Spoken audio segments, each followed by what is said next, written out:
Hello जी, अस्सलाम वालेकुम। उम्मीद है कि सब ठीक ठाक होंगे, खैरियत से होंगे। Okay, today we are going to discuss adverbs and kind of adverbs. So first of all, we will see the definition of adverbs. Adverbs actually are the words that modifies the verb, adjective, adverbs and verb in any sentence, in any clause. It defines that something is happening, how something is happening.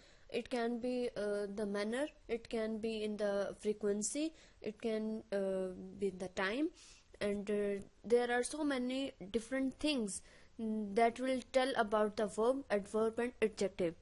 So the words which actually define and modify and give the extra information about the verb, adverb and adjective, these are actually the adverb. Adverb actually modify itself. For example, he hurriedly sat down. In this example, hurriedly is actually modifying the sat. Sat जो है वो verb की हमारे पास second form है, sit, sat, sat. So अब यहाँ पे sat जो है वो हमारे पास verb है और इसको modify क्या कर रहा है, hurriedly. Hurriedly अब adverbs में it doesn't compulsory कि हमारे पास हमेशा ही end में ly यूज किया जाए. बहुत सारे इस तरह के वर्ड्स भी होते हैं जो बिना ly के एज ए एडवर्ब वर्क करके होते हैं. Okay, there are actually 5 different types of adverbs.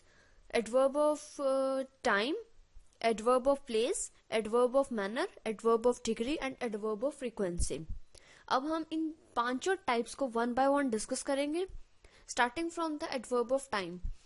Adverb of time हमें क्या इन्फॉर्मेशन देंगे कि किस टाइम पे एक्चुअली जो वर्ब है वो परफॉर्म किया गया है. अब इसकी प्लेसमेंट वेरी करती है, या तो वो वर्ब के स्टार्ट में होगा, सेंटेंस के स्टार्ट में होगा, या वर्ब के स्टार्ट में, या तो सेंटेंस के मिडल में होगा, या फिर बिल्कुल एंड में होगा. ये इसकी 3-4 पोजीशंस होती हैं जहां पे एडवर्ब जो है वो प्लेस हो सकता है. For example, so far we have found 12 grammar mistakes. अब सो फार जो है ये हमारे पास एडवर्ब है लेकिन सेंटेंस के स्टार्ट में यूज हुआ है. We recently bought a new car. अब रिसेंटली जो है वो हमारे पास वर्ब से तो पहले यूज हुआ है. हमारे पास यहाँ पे वर्ब क्या है, बॉट, और बॉट से पहले अगर यूज हुए हैं तो इसका मतलब वर्ब से पहले यूज हुआ है लेकिन सेंटेंस का मिडल है हमारे पास, क्योंकि वी हमारे पास सब्जेक्ट जो है वो पहले आ चुका है. वो प्लेस में हमें क्या इन्फॉर्मेशन दी जाती है कि किस जगह पर जो वर्ब है वो एक्चुअली परफॉर्म किया गया है. For example, they will meet you there, and if we say they will meet you Lahore. अब लाहौर जो है हमारे पास एडवर्ब ऑफ प्लेस है. if we say they will meet you, वो तुम्हें मिलेंगे. सेंटेंस हमारा पूरा मीनिंग जो है वो कन्वे कर रहा है, बट एडिशनल इन्फॉर्मेशन क्या है कि वो कहाँ पे मिलेंगे, वो लाहौर में मिलेंगे. इन स्प्रिंग फ्लावर ब्लूम एवरीवेयर. इन स्प्रिंग फ्लावर्स ब्लूम. बाहर का मौसम आता है, फूल खिलना शुरू हो जाते हैं. एक जर्नल से इन्फॉर्मेशन है जो कि हमें एक पूरा इन्फॉर्मेशन और एक कंप्लीट मैसेज जो है वो कन्वे कर रहे हैं. बट इफ वी से एवरीवेयर, इसका मतलब हर जगह फूल खिले हुए होते हैं. बट इफ वी से इन द गार्डन, यानी कि गार्डन में ही फूल खिले हुए होते हैं. In the house, in the balcony, जो जो हम प्लेसेस बताते जाएंगे वो हमारे एडवर्ब होंगे, क्योंकि वो वर्ब को मॉडिफाई कर रहे होंगे. फ्लावर जो है वो हमारे पास सब्जेक्ट होंगे या तो नाउन होंगे. ब्लूम जो है खिलना, वो हमारे पास वर्ब है, तो वर्ब को मॉडिफाई कर रहे हैं कि कहाँ पर खिलते हैं, तो वो हमारे पास एडवर्ब होगा. यहाँ पे ये वर्ब को मॉडिफाई कर रहे हैं. Third type of adverb is adverb of manner. It actually gives the information that how the verb is actually performing it's task.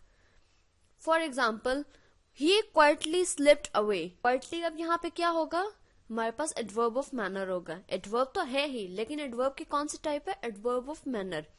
She dresses beautifully. She dresses complete sense, but beautifully एक sense convey कर रहा है कि किस तरह की dressing वो करती है, ब्यूटिफुल वे में करती है. The soldiers fought bravely. अब सोल्जर्स लड़ते तो हैं, डेफिनेट सी बात है, लेकिन वो लड़ते किस तरह से, उनकी स्पेसिफिक स्पेसिफिकेशन है, एक क्वालिटी है कि वो ब्रेवली लड़ते हैं हमेशा. ठीक है. एडवर्ब ऑफ डिग्री, 4 टाइप है adverb of degree. So adverb of degree actually explain or tell the information about the verb, that what is actually the intensity of the verb that is happening. For example, I am so excited to see the new James Bond movie. अब I am excited, ठीक है, information convey कर रहे हैं, but हमारे excited होने का actually level क्या है, वो हमारा वो सो का जो हमने वर्ड यूज किया है वो हमें डिफाइन कर रहा है. I am fully prepared, I am prepared sense complete है कि मैं पेपर्स के लिए तैयार हूँ. I am prepared for the exams, मैंने अपनी जो पेपर्स की तैयारी है वो कर ली है. बट कितनी की है, या तो मैंने 20% की है, 30%, 40%, 50%, या फिर कंप्लीट 100% कर चुकी हूँ. तो अगर मैं यूज करती हूँ आई एम ऑलमोस्ट प्रिपेयर्ड, तो इसका मतलब 50-70 के बीच में मैं अभी तक हूँ. कंप्लीट मैं 100% श्योर नहीं हूँ. बट इफ वी से आई एम फुली प्रिपेयर्ड, इसका मतलब 100% मैं श्योर हूँ अपने एग्जाम्स के प्रिपरेशन के लिए कि मैंने फुल्ली प्रिपरेशन जो है वो एग्जाम की कर ली है. तो इस तरह के वर्ड्स हैं जो एक्चुअली इंटेंसिटी को बता रहे हैं, हमारी डिग्री को बता रहे हैं कि हमारा टास्क जो है वो ऑलमोस्ट कितना डन हो चुका है. She is almost 20, it means के अभी कंप्लीट 20 नहीं है, बीच में कहीं है कि 3-4 माह बाद वो 20 की हो जाएगी. दे आर परफेक्टली सूटेड, जिसमें 1% भी ये चांसेस ना हो कि ये चीज इम्परफेक्ट है उनकी पर्सनालिटी में. Last one is adverb of frequency. Frequency means that how many times this verb is actually occurring and repeating itself. Degree will define the intensity, on which level you are standing, on which level you are laying. Fine. But frequency is actually the repetition of the verb. Degree is not the repetition, but in a certain task, how at which level you are sure, at which level you are standing, on 100%, on 90%, or 80%. But frequency is actually the repeating or reoccurring of a verb. For example, I rarely eat fast food these days. Rarely means अक्सर व बेशतर, यानी कि 2 दिन का gap कर लिया, 3 दिन का गैप कर लिया, उसके बाद हम दोबारा फास्ट फूड खाना शुरू कर देते हैं. They often go out for the dinner. वो हर बार तकरीबन थोड़े 3-4 दिनों के गैप के बाद डिनर के लिए गए हुए होते हैं. Sometimes I see him at the supermarket.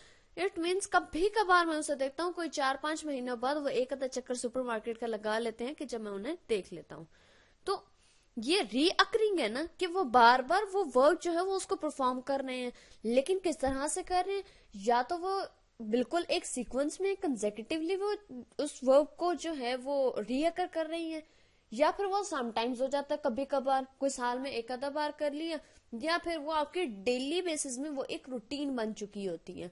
तो reoccurring or the verb which you are actually doing in a cycle. So this is adverb of frequency. That was all about adverb. Hope so आप सबको इसकी समझ आ गई होगी. But if you have any query, then you can ask in the comment section, and don't forget to like, share, and subscribe my channel.